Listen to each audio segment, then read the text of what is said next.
Bismillahirrahmanirrahim. Pleasant Stories and Anecdotes by Hazrat Masih Maud alayhi salatu wassalam. The Conduct of Godly Men. I am reminded of an anecdote written by Saadi in his book Būstān, in which he states that once a nobleman was bitten by a dog. When he returned home, his home folk noticed dog bite.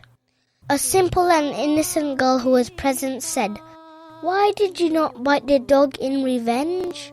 The man responded, "Humans cannot behave like dogs." Similarly, when a person is abused and cursed by a wretch, it is incumbent upon a believer to abstain for responding in kind.